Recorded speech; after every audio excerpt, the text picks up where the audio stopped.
Entendes o que estás lendo?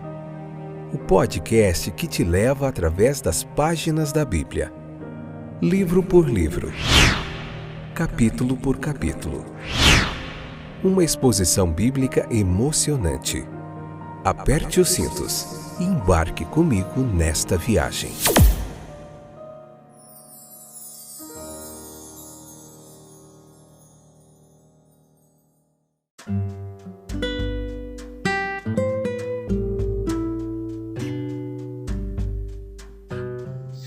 Olá, meus queridos companheiros de viagem através das páginas da Bíblia. Esse é mais um episódio do podcast Entendes o que estás lendo?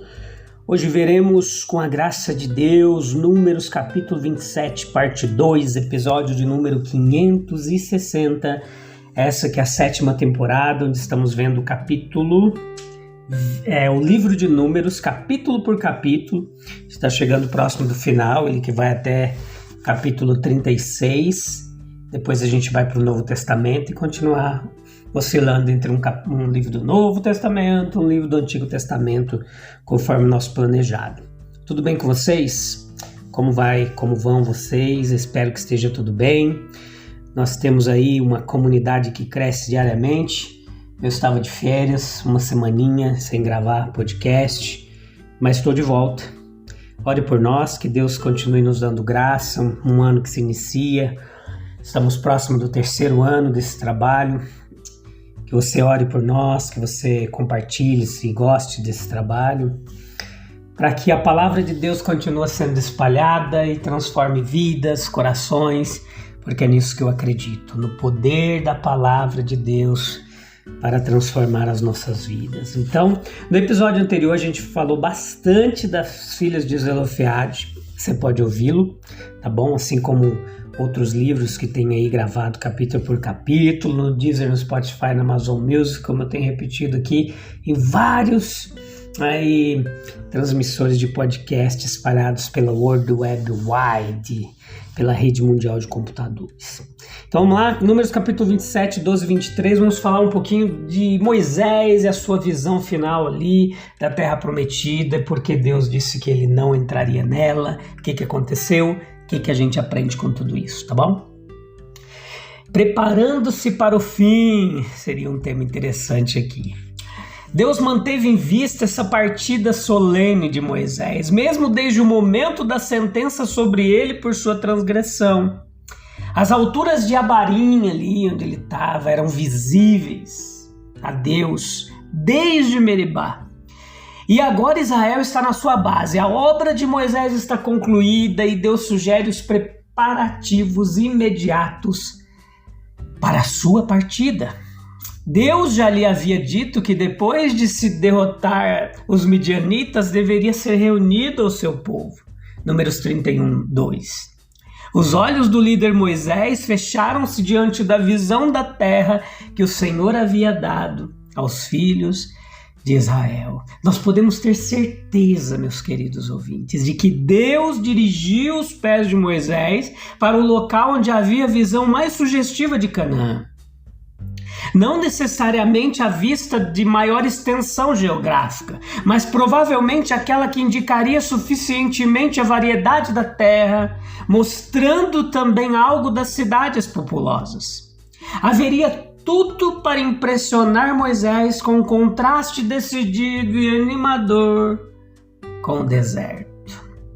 Talvez não houvesse nenhum lugar, mesmo na própria terra prometida, onde ele pudesse ter uma visão melhor para esse propósito. Ele pode ter subido a diferentes alturas durante a permanência do povo em Moabe e visto muitas coisas para alegrar seu coração, mas nunca encontrou exatamente o ponto de vista de Abarim, até que Deus o revelou a ele. Muitos pastores moabitas, eles vagaram por aquelas alturas e viram com os olhos externos a mesma paisagem que Moisés. Mas era necessário um Moisés, com um coração há muito instruído, experiente, privilegiado, para ver o que o Senhor lhe mostraria. Balaão foi levado de uma altura a outra pelo insatisfeito Balaque, mas de todos eles, até o homem de mente carnal e corrupta viu algo glorioso. O que então Moisés não deveria ter visto? Sendo um homem tão diferente de Balaão e olhando do ponto de vista escolhido pelo próprio Deus, Moisés viu com seus próprios olhos que valeu a pena esperar e sofrer 40 anos pela terra. O objetivo é revelado diante dele como digno do esforço. E embora o futuro terreno de Israel não deva ser o seu futuro, como ele poderia considerá-lo de outra forma, senão com tanto interesse e alegria, como se fosse o seu próprio destino? Quaisquer que fossem as circunstâncias da morte de Moisés, não poderiam afetar materialmente o curso do povo, visto que o Deus sempre amoroso e todo compreensível os tinha no comando. Mas convinha a Deus, era um sinal de cuidado amoroso para com o servo fiel que Moisés morresse como morreu. Ele poderia ter morrido na escuridão causada por alguma nova rebeldia do povo, ou, na melhor das hipóteses, nas circunstâncias normais da vida diária. Mas Deus ordena todas as coisas para que ele parta para onde e quando sua mente possa estar cheia de grande alegria, por causa dos próximos anos de Israel em Canaã. Não aconteceu com ele como aconteceu muitas vezes em grandes crises de assuntos humanos, que o líder foi subitamente chamado com um sentimento em seu coração depois de mim o dilúvio. Na verdade, ninguém sabia melhor do que Moisés que Canaã teria suas próprias dificuldades. Do deserto a Canaã foi em muitas coisas apenas uma troca de dificuldades, mas ainda assim em Canaã tinha coisas que o deserto nunca teve, nunca poderia ter. Caso contrário, não teria sido a terra prometida. Sim, Moisés olha para Canaã e vê não apenas a terra, mas um Josué com 600 mil guerreiros sob seu comando, um tabernáculo, uma arca da aliança, instituições em certa medida consolidadas pela atenção diária de 40 anos. Moisés, que nasceu exilado, que viveu 40 anos entre estrangeiros no Egito, 40 anos mais no segundo exílio de Midian e 40 anos no deserto, era o homem certo para apreciar as bênçãos que estavam chegando ao povo de Israel. Que toda a nossa vida possa ser uma subida lenta de Abarim. Então os nossos últimos dias serão recompensados com a vista de Abarim. Foi a glória e a alegria de Moisés que, enquanto olhava do topo do monte, Israel estava na planície abaixo. Eles não estavam longe no deserto do Sinai, ou pior ainda, lá nas olarias do Egito, fazendo tijolos. Moisés os trouxe consigo. Ou melhor, Deus os trouxe, os uniu. Todos os corações humildes, altruístas e que respeitam a Deus, que trabalham através de más e boas notícias para tornar o mundo melhor, certamente receberão algo da recompensa de Moisés no topo de Abarim. No que diz respeito aos maiores tesouros do reino de Deus, não importa em que geração vivemos. Era melhor ser um israelita cristão no deserto, mesmo tendo morrido lá, do que um incrédulo na terra prometida de Canaã. Que o nosso clamor confiante e determinado seja sempre: fora de Cristo não há esperança para o mundo. Fora de Cristo, as gerações de homens devem tornar-se cada vez mais corruptas. Mas igualmente o nosso grito deve ser: em Cristo não há espaço nem para o desânimo, muito menos para o desespero. Por mais obscura que seja a perspectiva dos pecados e tristezas do mundo, Deus que mostrou Canaã a Moisés desde Abarim ainda mantém seus recursos inalterados. A morte de Moisés foi tão singular quanto a sua vida. O cenário disso, o topo de uma montanha onde ele poderia estar a sós com Deus e ainda assim ter uma ampla perspectiva da terra prometida. a maneira como isso aconteceu, não por falha gradual da força natural, mas enquanto ele ainda era capaz de enfrentar a encosta íngreme da montanha. O mistério disso, tal que nenhum homem sabia, onde ele estava enterrado. No entanto, por trás dessa singularidade havia muitas coisas que são frequentemente vistas na partida dos servos de Deus e que acho proveitoso a gente meditar aqui um pouquinho. O Senhor lembra seu servo que ele morre por causa de seu pecado, versículo 14. A lembrança do pecado não perdoado, ele tira paz. A alma não suporta olhar para trás, pois o passado está cheio de terror. Não suporta olhar para cima, pois vê ali a face de um Deus ofendido. Não suporta olhar para frente, pois o futuro está repleto de terrores desconhecidos. Moisés é lembrado de Meribá para mantê-lo humilde. O pecado lembrado não pode deixar de causar vergonha, no entanto, é bastante compatível com paz de espírito. Não só isso, há uma paz calma e que enche a alma, que é fruto do perdão e se difunde mais abundantemente quando a alma discorre na lembrança, ao mesmo tempo do seu pecado e da graça perdoadora do Senhor. Bendito seja o Senhor, ó minha alma, que perdoa todas as tuas iniquidades. O Senhor, ele conforta o seu servo Moisés na perspectiva da partida. É notável quantas vezes aos santos que gastaram suas forças em algum grande empreendimento cristão e desejaram sinceramente vê-lo realizado antes de sua partida, tiveram essa gratificação negada.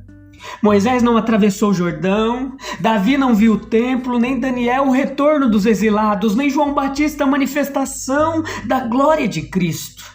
No entanto, a todos aqueles santos foi concedido uma visão como aquela que alegrou os olhos de Moisés em Nebo. Aquele que conhece os corações sabia o quanto era caro ao coração de Moisés o bem de Israel. Quando morremos, nós vamos para Deus. A ascensão de Cristo em nossa natureza encheu o céu para nós com tal resplendor de luz que devemos sempre pensar no céu, principalmente como estar com o Senhor.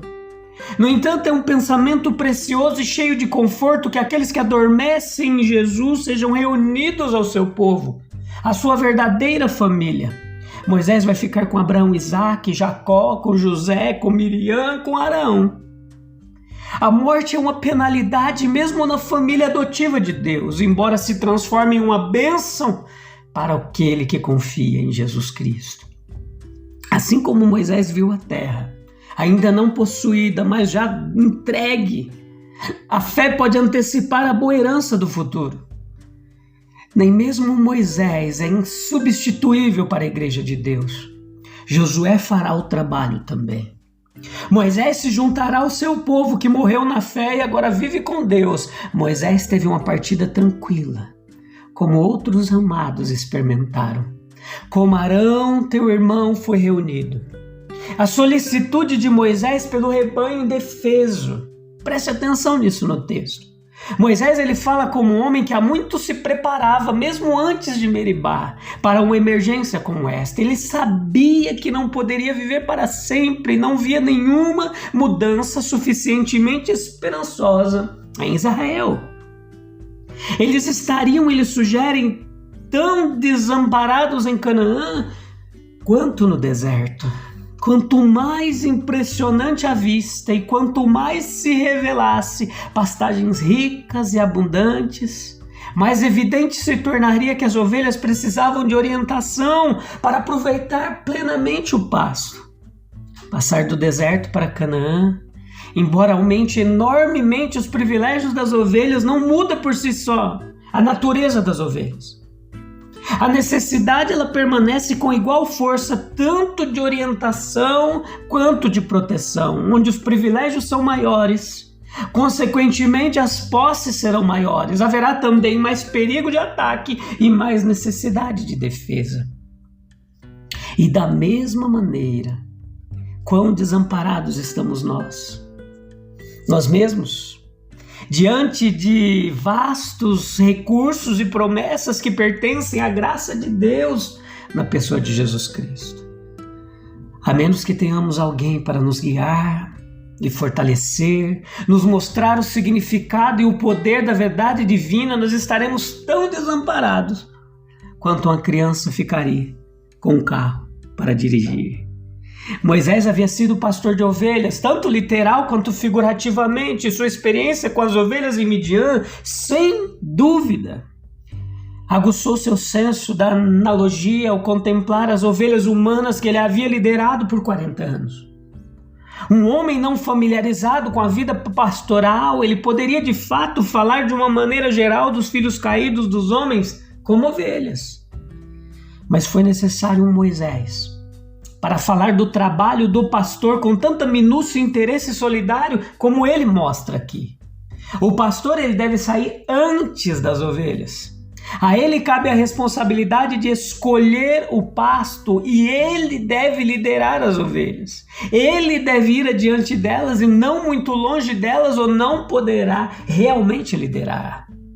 Ele as leva para encontrar pastagens e as leva para garantir a segurança. O bom pastor é em si mesmo a garantia tanto do alimento como da segurança. E as ovelhas o seguem por isso. Pense comigo, meus queridos, para a gente finalizar. O que Moisés viu do topo de Abarim, lá do topo daquele monte que o encheu de grande alegria? O que ele viu? O que Deus revelou para ele? Para o seu íntimo amigo, coisas que só os íntimos têm acesso. Por que Deus escolheu uma morte singular para Moisés, considerando o cuidado amoroso para com seu servo fiel? Pense nisso. Vamos orar? Calme o coração. Feche os olhos se você não estiver dirigindo. Busque um local em silêncio. Vamos falar com o Pai. 1 minutinho. 30 segundos. Ó Jesus, que possamos, como Moisés, ter uma visão clara do propósito de Deus em nossas vidas, subindo lentamente os nossos abarins, os nossos montes, para que ao final de nossos dias a gente possa, como Moisés, contemplar com alegria os frutos da fé e a obra realizada pelo Senhor em nosso caminho. Sim, Deus, tem misericórdia de nós, em nome de Jesus. Amém. Amém. Eu te encontro no próximo episódio para a gente meditar em Números capítulo 27, a parte 3, se eu não me engano. Tá bom? A gente se vê lá, sem falta. Se Deus quiser, um abraço. Deus abençoe. Tchau, tchau.